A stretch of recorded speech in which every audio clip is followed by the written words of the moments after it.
कादंबरी रुजवण भाग 15. लेखन आणि सादरीकरण मंजिरी कारेकर. आरोही आज फ्रेश होती. सकाळी ती युनिव्हर्सिटीत निघाली. आरू, तब्येत बरी आहे का नक्की? नाहीतर आज दिवस आराम कर ग, आईसाहेब म्हणाल्या. नको आईसाहेब, आज तब्येत बरी आहे माझी. अभ्यासाचं पण नुकसान होईल, ती म्हणाली. तेवढ्यात देवादेव तिथे आला. कालचा प्रसंग आठवून आरोहीला भीतीच वाटली. विशांबरोबर देवळात का गेली होतीस असं दादाने विचारलं तर काय सांगायचं त्याला. विचारानेच तिच्या पोटात गोळा आला. ती त्याच्याकडे पाहत होती, तोही तिच्याकडे पाहत होता. आज संध्याकाळी डॉक्टरांकडे जाऊन येऊ आपण, तो म्हणाला. नको रे दादा, आता बरी आहे तब्येत. तरी पण रिस्क घ्यायला नको आरू, आल्यावर निघू आपण, तो म्हणाला. अरे नको ना, मग ते डॉक्टर, ब्लड टेस्ट, इंजेक्शन्स, गोळ्या सगळं चालू होईल रे, ती बिचारी बोलून गेली. मग परत चक्कर येऊन पडायचं का कुठेतरी तुला, तो रागाने म्हणाला. तशी ती शांत झाली. देव, अरे तिचं चुकतंय, पण म्हणून तूही चुकायला हवंस असं नाही ना. काय एवढी चिडचिड? काल विशांतला तू ज्या पद्धतीने बोललास ते आम्हाला अजिबात आवडलेलं नाही. अरे काय वाटलं असेल त्याला, त्याच्या घरच्यांना? चांगल्या घरातली मुलं आहेत ती. कसं बोललास तू त्याला असं? आम्हाला फार राग आला होता तुझा तेव्हा. त्यानंतर तरी तू सॉरी बोललास की नाही माहीत नाही आम्हाला, आईसाहेबांनी रागानेच विचारलं. म्हणालो मी सॉरी, तुम्ही आता उगीच चिडचिड करू नका. मला ऑफिसला निघायला लेट होतो. आधी चल लवकर, मी वाट पाहतोय. आणि आरोही, संध्याकाळी तयार राहा, डॉक्टरांकडे चाललोय आपण. ती पुढे काही बोलणार तोच आधी तिला हळूच म्हणाला. अगं ऐक आता गुपचूप त्याचा आरू. मग पुढे काही बोलायची तिची हिंमत झाली नाही. आदिराज पटकन दादाच्या बरोबर निघून गेला. दादा ज्या पद्धतीने विशांशी बोलला त्याचं आरोहीला खूप वाईट वाटत होतं. त्याला किती वाईट वाटलं असेल. हे आपल्यामुळे झालं. विशांत तर नाहीच म्हणत होता. आपणच देवळात जायचा हट्ट धरला. आपलंच चुकलं.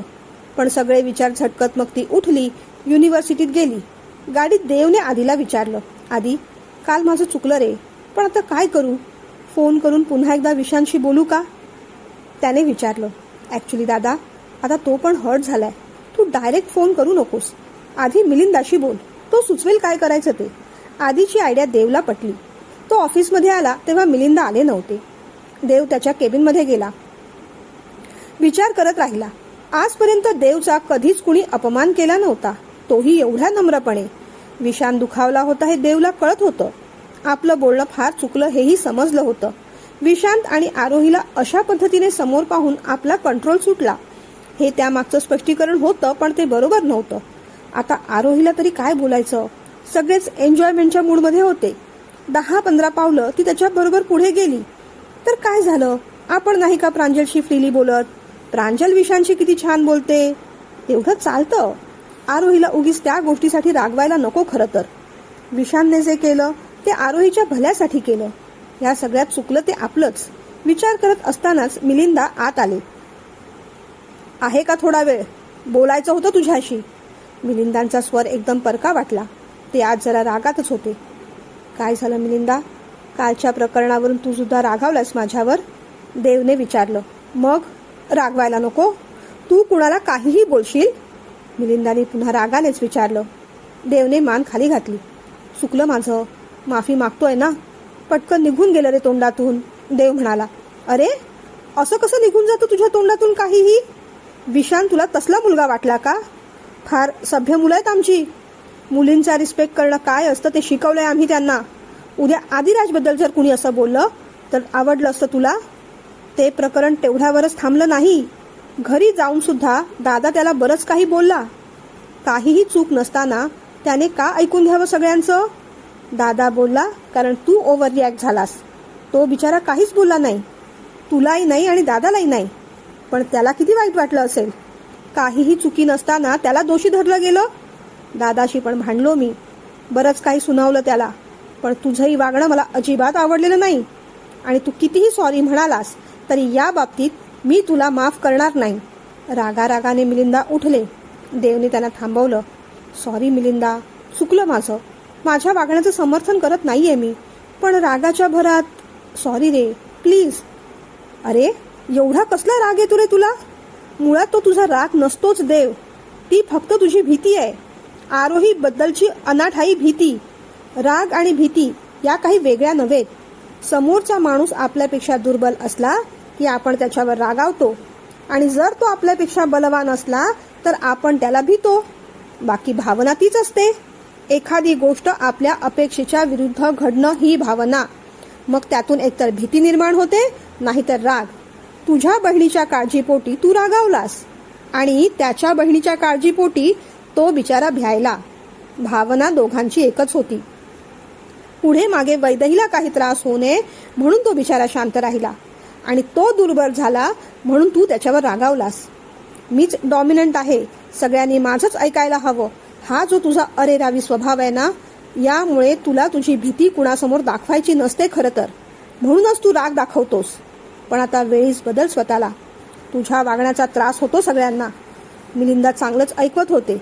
आता देवच्या डोळ्यात पाणी होतं. आज घडाघडा कोणीतरी त्याला एवढं बोललं होतं. तो अजूनही मिलिंदांच्या समोर मान खाली घालूनच उभा होता.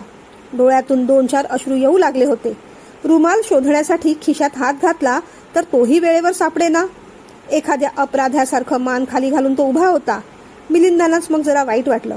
त्यांनी त्यांच्या खिशातून रुमाल काढला आणि त्याच्यासमोर धरला.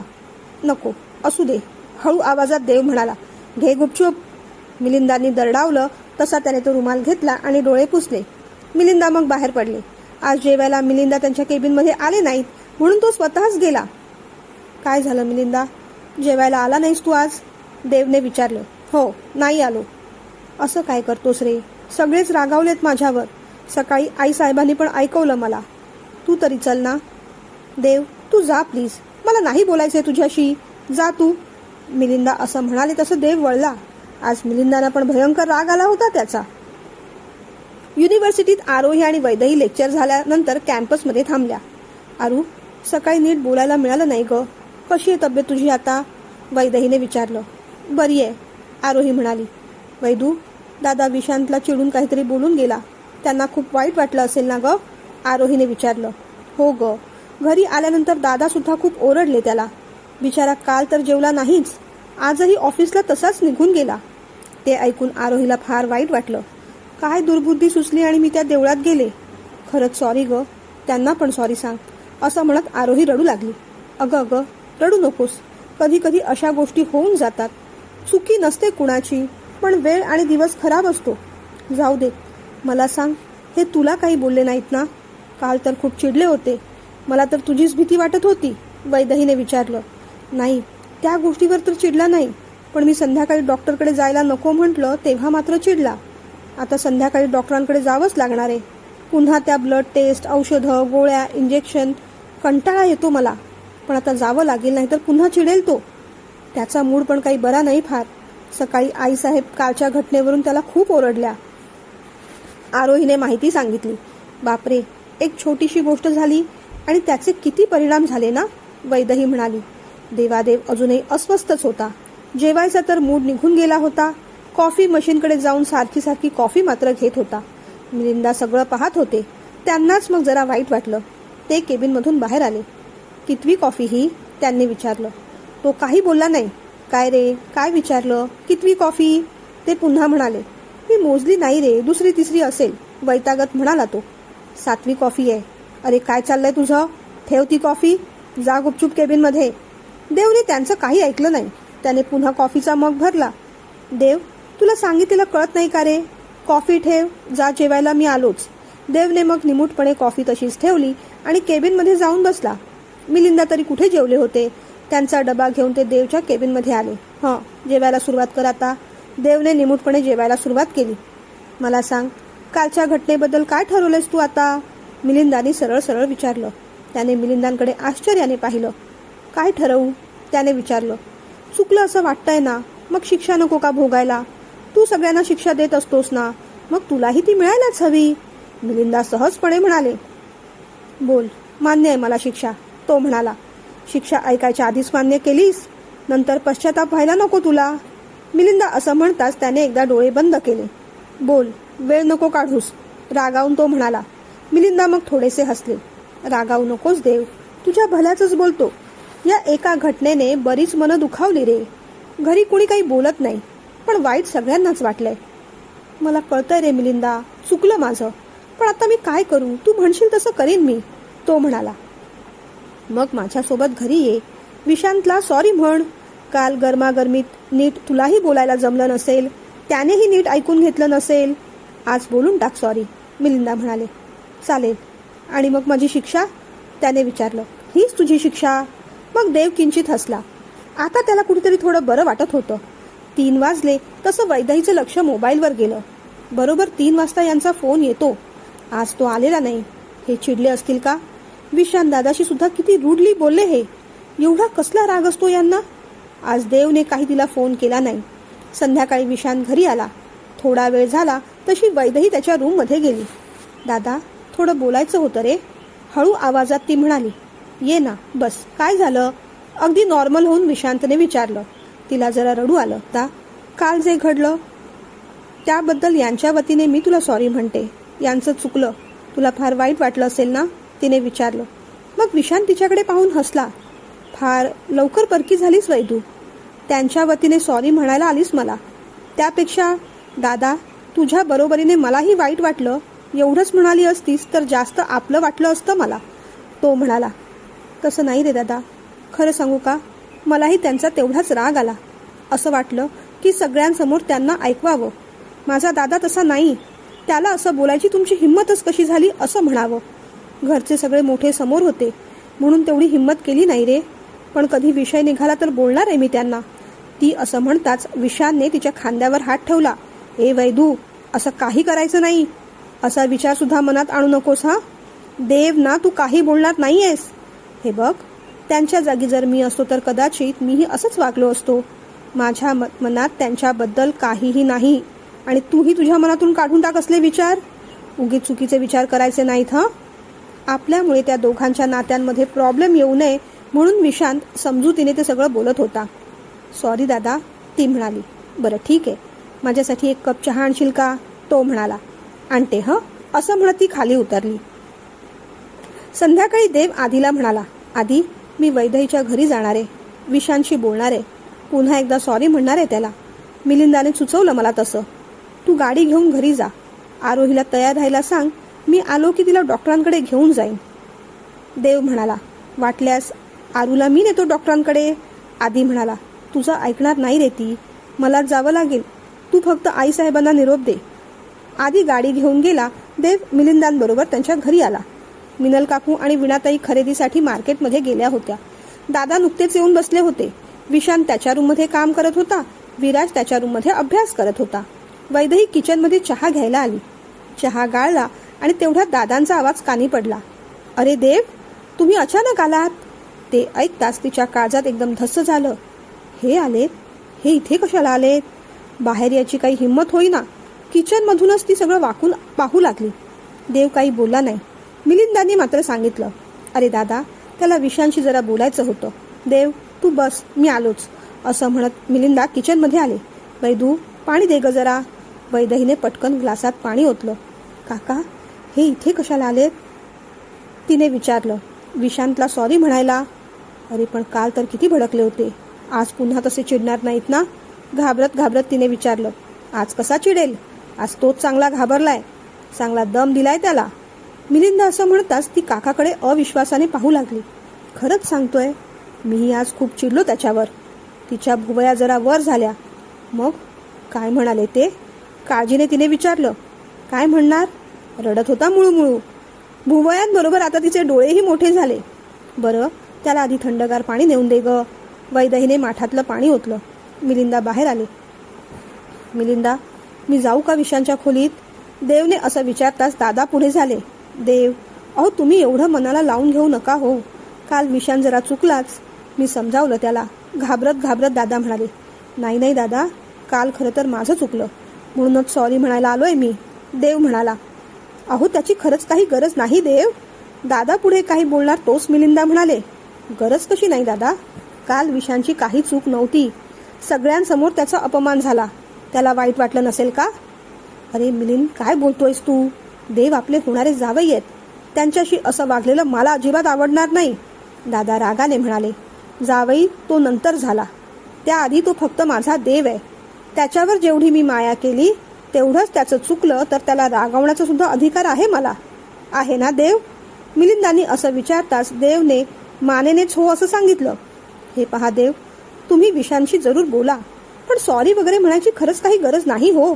दादांनी पुन्हा कळवळून सांगितलं. मला एकदा भेटू तर दे त्याला. जाऊ का रे मिलिंदा? देवने पुन्हा एकदा परमिशन मागितली. खरं सांगू देव, अपमान तू सगळ्यांसमोर केलास. क्षमा सुद्धा सगळ्यांसमोरच मागायला हवीस.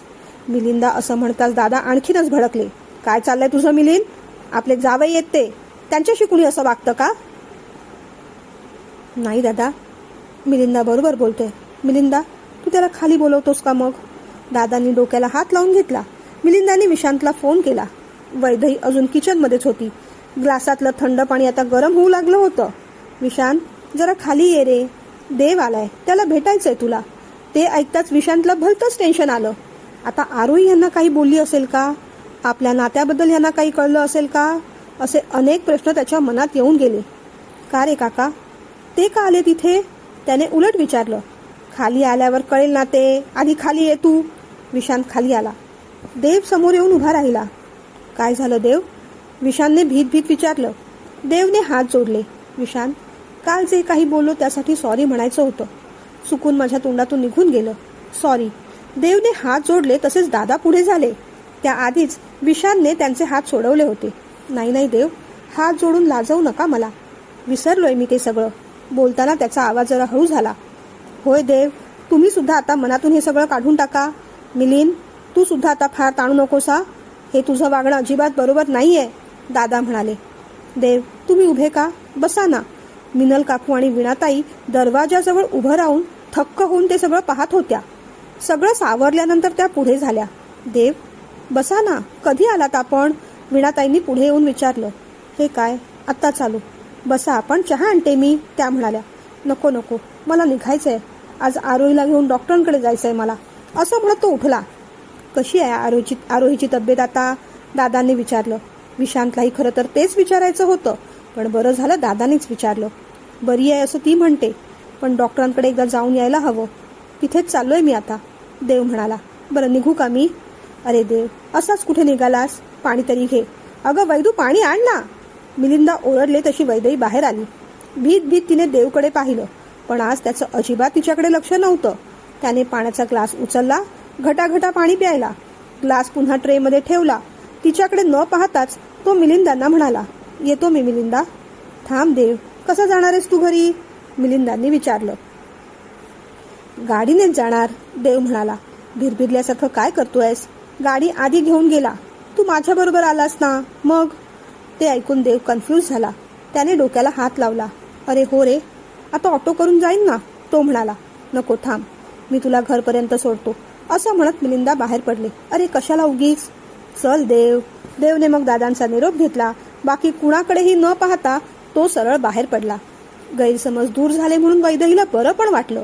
दादाचा अपमान झाला होता, यांच्या सॉरी म्हणण्याने निदान त्याच्यावर मलमपट्टी तरी झाली असं वाटलं.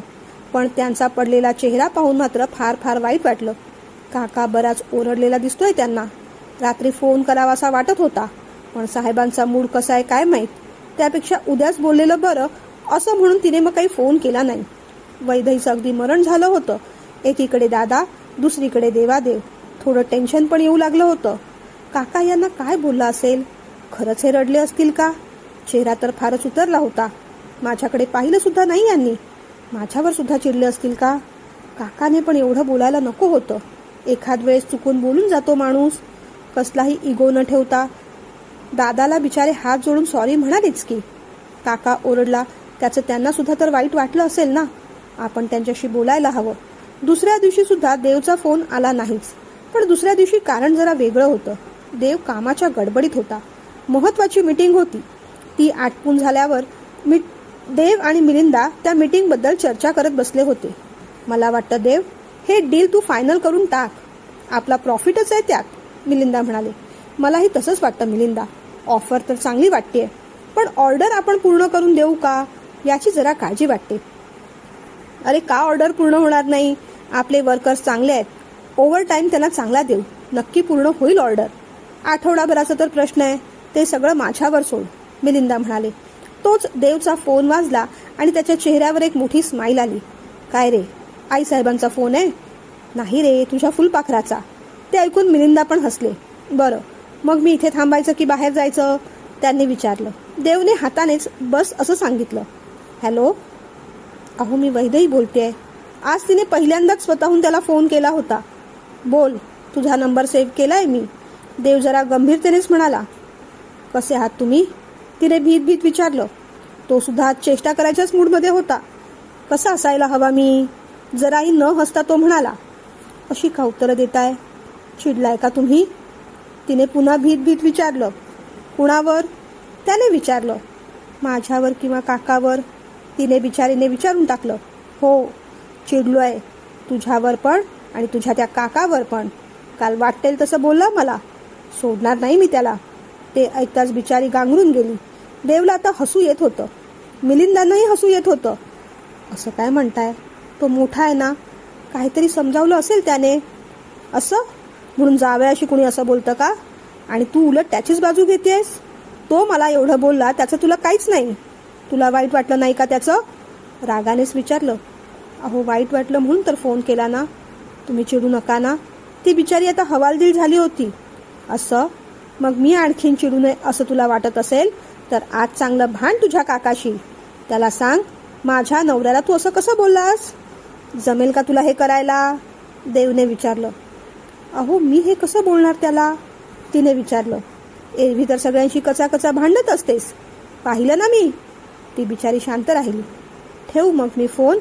तिने विचारलं. जशी तुझी इच्छा. तोही कुसक्यासारखं म्हणाला. तिने बिचारीने मग फोन ठेवून दिला. यांच्या मनाला फारच लागलेलं दिसतंय. काय करावं? यांचा राग कसा काढावा? काका नेमकं काय बोलला असेल हेही कळत नाही.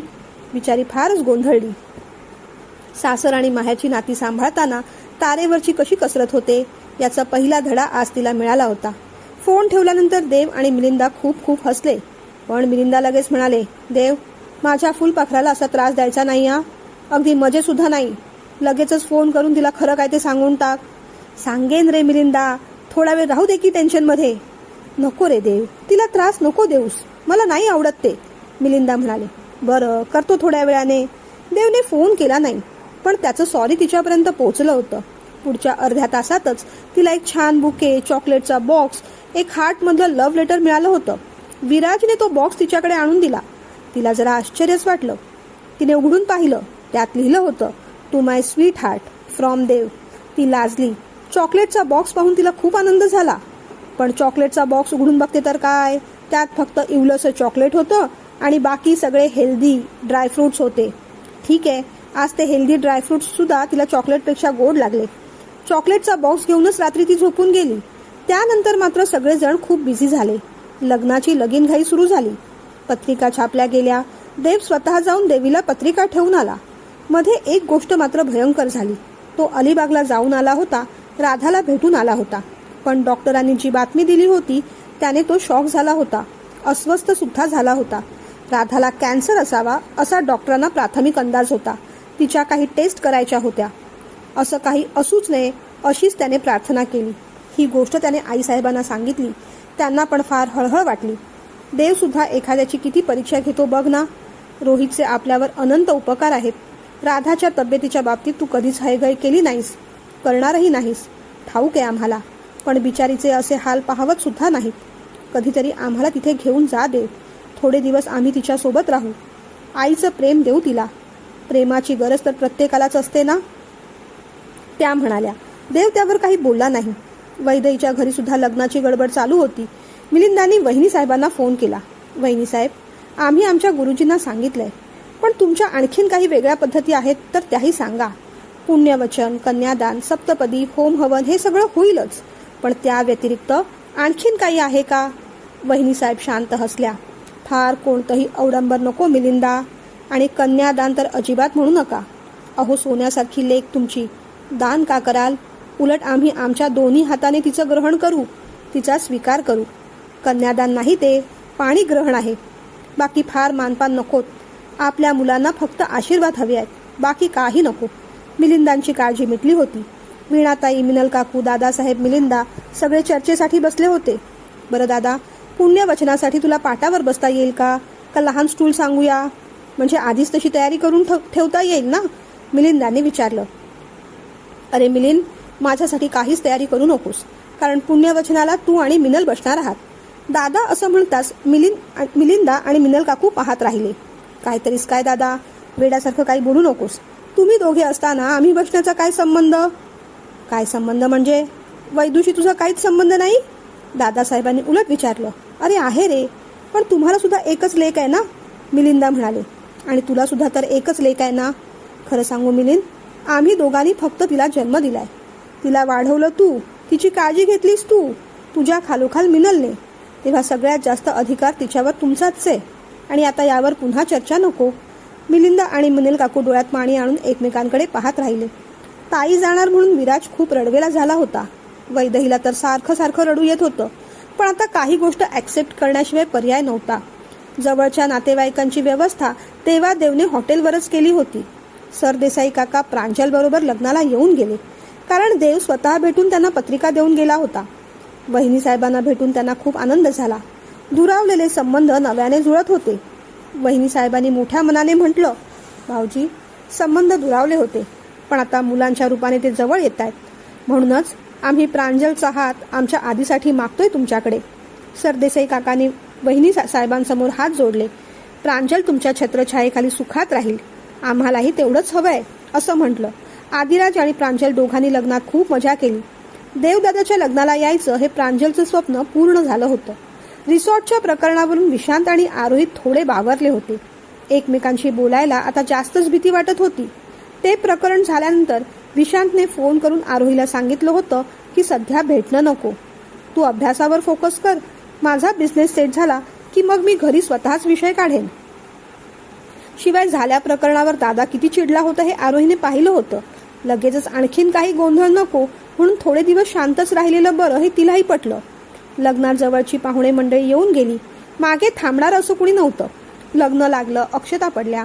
दादासाहेब, वीणाताई, विशांत, विराज, मिनल काकू, मिलिंदा सगळ्यांच्या डोळ्यातून घळाघळा अश्रू सुरू झाले. मिलिंदाला तर अश्रू कंट्रोलच होत नव्हते. वैदहीच्या गळ्यात मंगळसूत्र घालताना देवादेवचा हात जरा थरथरला.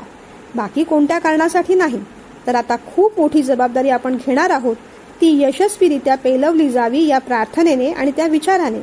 वैदहीच्या भावना संमिश्र होत्या. एकीकडे देवादेवसारखा लाईफ पार्टनर मिळाला म्हणून आनंद होता, दुसरीकडे आपलं घर सोडून जायचं म्हणून वाईट वाटत होतं. पाठवणीच्या वेळेस तर वैदही जागेवरून हलायलाही तयार नव्हती. काकूच्या गळ्यात पडून रडत होती. विशांत, विराजला सुद्धा रडू येत होतं. दादासाहेबांनी आपले अश्रू कसे बसे रोखले होते.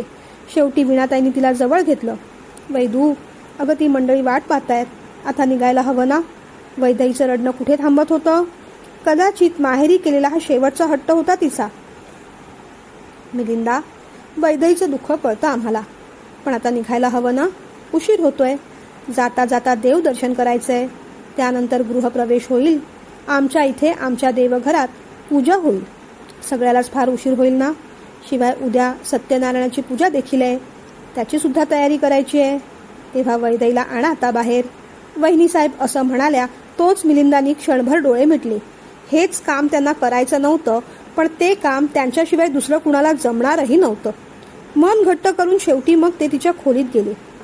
फुलपाखरू, चलतेस ना ग, बाहेर सगळे वाट पाहतायत. नको ना रे काका, असं म्हणून ती त्याच्याच गळ्यात पडून रडू लागली. मग तिच्यापेक्षा जास्त मिलिंदा रडू लागले. आता हिला सावरायचं का यांना, असाच सगळ्यांना प्रश्न पडला. कसं बसं तिला उठवत मिलिंदानी बाहेर आणलं. बरं आईसाहेब, तुम्ही सगळ्यांनी पुढे व्हा. गृहप्रवेशाची तयारी करायची असेल ना. दादाची आणि वैदहीची गाडी मागून येईलच, आदिराज म्हणाला. बाकी सगळी मंडळी मग गाडीत बसली, पुढे निघाली. वैदही काकाचा हात सोडतच नव्हती. शेवटी मग देवादेवलाच पुढे व्हावं लागलं. तो पुढे झाला. मिलिंदा, काय रे हे, तुझ्या फुलपाखराला असा रडून का निरोप देणार आहेस तू? अरे आपण किती जवळ राहतो, कधीही आठवण आली तर यायचं तुम्ही. मी सुद्धा तिला घेऊन येत जाईन. शांत हो पाहू. देवने समजावल्यावर मिलिंदा थोडे शांत झाले. वैदही कुठली शांत व्हायला. काकाचा हात तिने अजूनही सोडलाच नव्हता, उलट अधिकच घट्ट पकडला होता. देवने मिलिंदाच्या हातातून तिचा हात अलगद सोडवला, स्वतःच्या हातात घेतला, तिच्या खांद्यावर हात ठेवला. तिला घेऊन तो पुढे निघाला. चल, आता रडायचं नाही वैदही. ती गाडीत बसली आणि मग शेवटी सगळ्यांनी निरोप दिला. तिच्या डोळ्यातून अश्रू येतच होते. त्याने तिच्या खांद्यावर हात ठेवला, तिला जवळ घेतलं. तिने हलकेच आपली मान त्याच्या खांद्यावर ठेवली. त्या अश्रूंनी आज त्याचा खांदा बाकी ओला झाला होता आणि पुन्हा एकदा नवीन जबाबदारी आल्याची आठवण करून गेला होता. लग्न लागलं त्याच दिवशी सगळी मंडळी परत गेली. जवळपासचे नातेवाईक पूजेला येणार होते. गृहप्रवेशाच्या वेळेस आरोहीने दरवाजा अडवला. वैदेही, आता नाव घ्यावं लागणार हो तुला. लग्नाच्या वेळेस पण टाळाटाळ केलीस तू. नको ना आरोही, अगं यांचं नाव सगळ्यांसमोर कसं घेऊ मी. नको नको, वैदेही बिचारी पुन्हा लाजत म्हणाली. अगं त्यात काय वैदू, आजकाल कुणी आहो जाऊ म्हणत नाही. तू सुद्धा एरवी त्याला देवादेवच म्हण. आईसाहेब असं म्हणाल्या तसं वैदेहीने त्यांच्याकडे जरा आश्चर्याने पाहिलं आणि मग देवादेवकडे. देव गालातल्या गालात हसत होता. एरवीचं आपण नंतर ठरवू, आज तरी घे नाव पटकन. घे ग लवकर वैदेही. तो जरा वैतागला पाहून मग तिने शब्दांची जुळवाजुळव केली. वृंदावनात तुळशीची रुजवण, समाधानाची खूण, देवादेवांचं नाव घेते जहागीरदारांची सून. अय्या वैदू, तुझ्या तोंडून देवादेवचं नाव किती गोड वाटतंय. आईसाहेब म्हणाल्या तशी ती पुन्हा लाजली. देव, आता तूही घे पटकन. आम्ही कशाला आईसाहेब, आम्ही असंही तिला वैदेहीच म्हणतो. अरे घे ना दादा गंमत म्हणून. आरोही मागे लागली. हो रे देव, फार कटकट करतोस तू, पटकन घे. आईसाहेब म्हणाल्या. शिवशंभूची कृपा म्हणून घरी होती लग्न सराई. शिवच्या गौरीसारखी झाली देवादेवची वैदेही. मग आदिराज आरोही यांची चिडवाचिडवी सुरू झाली. आईसाहेबांनी त्यांना शांत केलं आणि मग एकदा वैदेहीचा गृहप्रवेश झाला. रामू काका इतर लोकमंडळींनी छान स्वागत केलं. देवघरात छोटीशी पूजा झाली, नमस्कार झाला आणि मग कुठे सगळे स्थिरस्थावर झाले. रात्री हलकं फुलकं जेवण झालं आणि मग आईसाहेब वैदेहीला म्हणाल्या.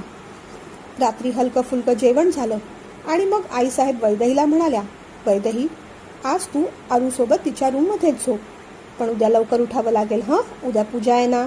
वैदेहीने मान डोलावली. आईसाहेब, रात्रीचा ड्रेस घातला तर चालेल ना, की साडीच नेसायला हवी. बिचारीने बाळभोत प्रश्न विचारला. नाही ग, ड्रेस घाल. आणि हे बघ, साडीसुद्धा रोज नेसायची नाहीच आहे, फक्त उद्या दिवस नेस. उद्या संध्याकाळपर्यंत कुणीतरी पाहुणे येतील ना म्हणून. नंतर परवापासून असंही तुम्हाला युनिव्हर्सिटीत जावंच लागणार आहे, तेव्हा ड्रेस घालायचा. ड्रेस घाल, जीन्स घाल, काय आवडतील ते कपडे घाल. आणि हे बघ, इथे मोकळेपणाने राहायचं, अजिबात कुणालाही घाबरायचं नाही, अगदी देवला सुद्धा. देवकडे पाहत त्या म्हणाल्या. आधी सध्या कुणाला तरी सांगून वैदेहीच्या सगळ्या बॅग्स आरोहीच्या रूममध्ये ठेव जा. उद्या इथे सगळी पूजेची गडबड असणार आहे. आईसाहेब, आम्ही पण जाऊ झोपायला. आरोहीने विचारलं. हो, मी पण जाऊ ना तिच्यासोबत. वैदेहीने विचारलं. आईसाहेब काही बोलणार त्याआधी देव म्हणाला. तू थांब ग, तू सून आहेस ना घरची, अजून बरीच कामं बाकी आहेत. उद्याची तयारी करायची आहे. तू लगेच कुठे चाललीस झोपायला. ती बिचारी घाबरली, थांबली. काय करू आईसाहेब, तिने काळजीने विचारलं. आईसाहेबांना हसायला आलं. काही नाही ग, गंमत करतोय तो. देव, आता गप्प राहतोस की खायचंय तुला एक धपाटा. आईसाहेब असं म्हणताच तिने देवकडे पाहिलं. त्याने हळूच तिला डोळा मारला. ती बिचारी कावरी बावरी होऊन इथे तिथे पाहू लागली. जा ग वैदेही, तूही जा. तू उगीच काहीतरी बोलतोय, जा तू. वैदेही मग आरोहीच्या रूममध्ये गेली. तिच्या बॅगमधून सहदेवला काढलं. आज सहदेव आणि स्ट्रॉबेरीची पण ओळख झाली. वैदू, आज आपण गप्पा मारूया. खरं तर दमाला झालाय, पण थोडा वेळ मारू गप्पा. आरोही म्हणाली. अरू, तुझा हा गोल बेड ना मला फार आवडतो. ये ना मग, मस्तपैकी इथे टेकून बस. थांब, मी तुला मऊ मऊ उशी देते. आरोही, आज आपण दमलोय ग, पण उद्या ना पूजा लवकर आटपेल. मग रात्री आपण एखादा पिक्चर बघूया का. असंही परवा पहिले 2 लेक्चर नाही आहेत आपल्याला, डायरेक्ट प्रॅक्टिकलला जाऊया. दोघींचं प्लॅनिंग चालू होतं. उद्या कोणता पिक्चर पाहायचा तेही ठरलं. थोडा वेळ गप्पा मारल्या, पण वैदेहीला काही झोप येईना. काय झालं वैदू, झोप येत नाहीये का. आरोहीने विचारलं. हो ना, आई दादा, काका काकू सगळ्यांचीच खूप आठवण येऊ लागली आहे मला. असं वाटतं तडक माझ्या घरी निघून जावं. असं काय म्हणतेस वैदू, हे आता तुझं घर नाही का. आरोहीने तिला जवळ घेतलं. तिने पण आरोहीला मिठी मारली. मग दोघी एकमेकींच्या अंगावर हात टाकून झोपून गेल्या.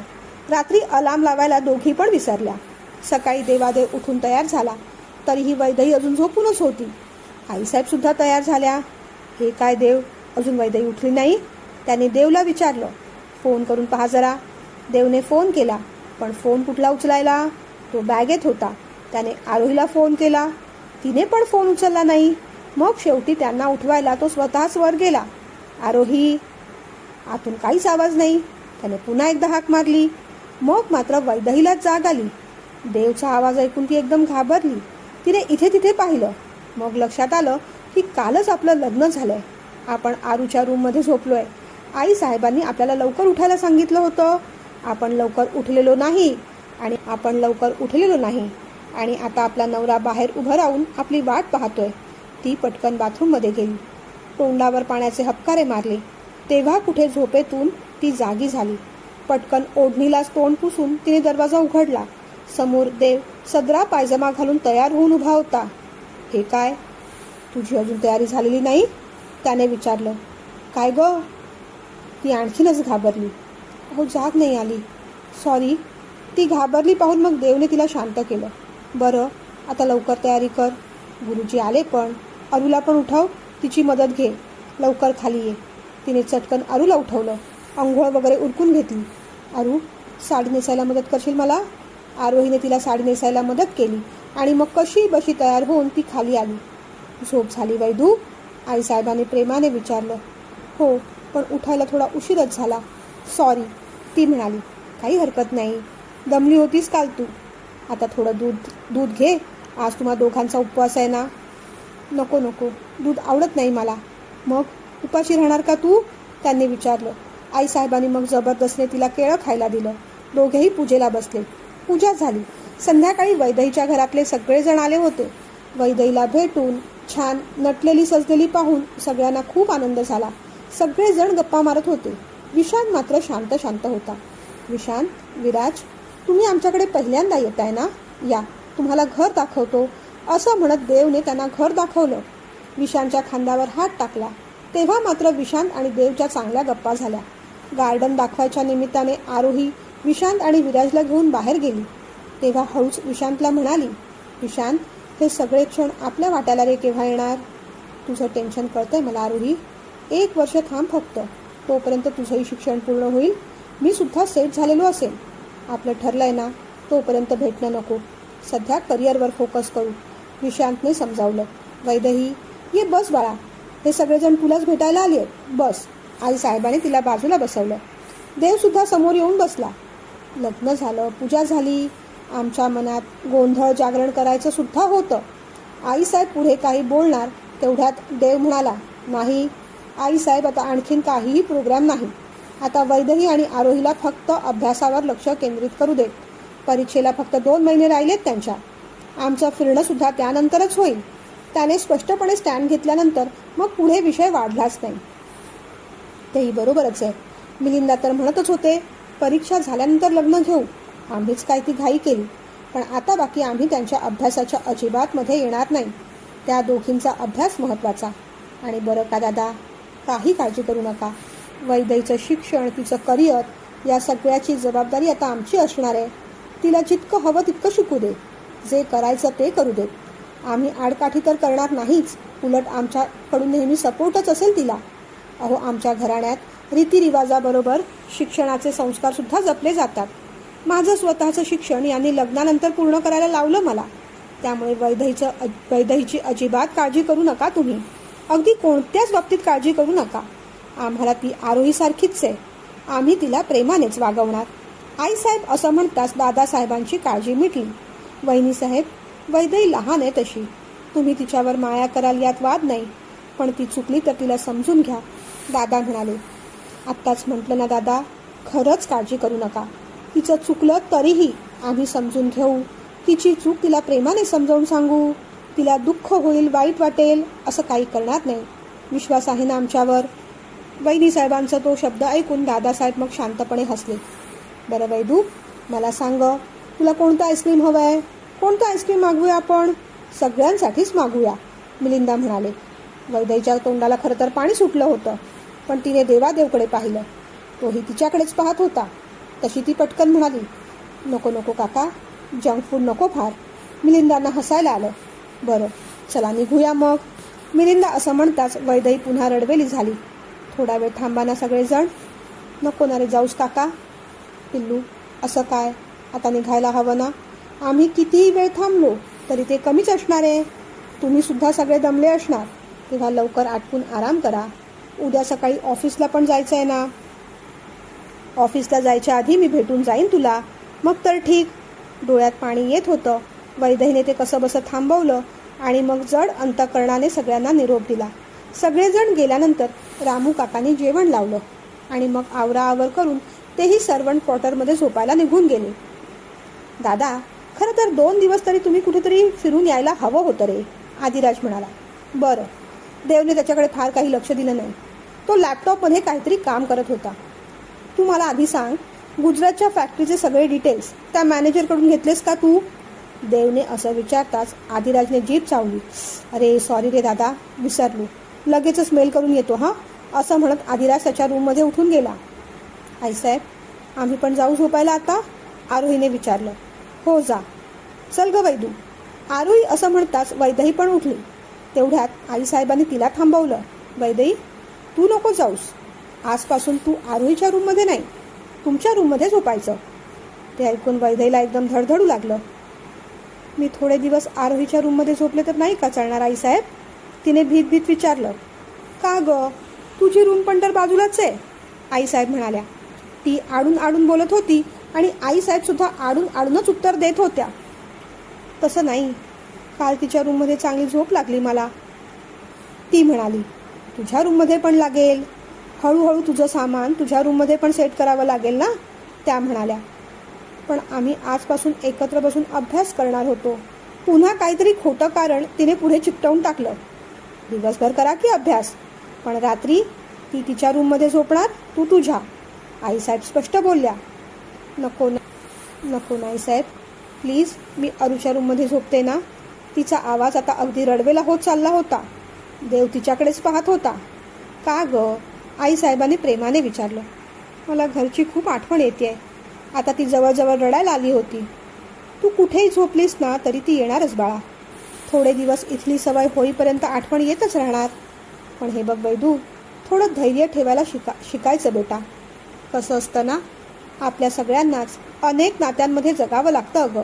म्हणजे बघ, जसं तू तुझ्या आईच्या घरी होतीस तेव्हा विशांतवीराची बहीण होतीस, दादा मिलिंद काकांची मुलगी होतीस, तसंच आता इथे आलीस, इथली सून झालीस, आधी आरोहीची वहिनी झालीस, मुख्य म्हणजे देवादेवची बायको झालीस.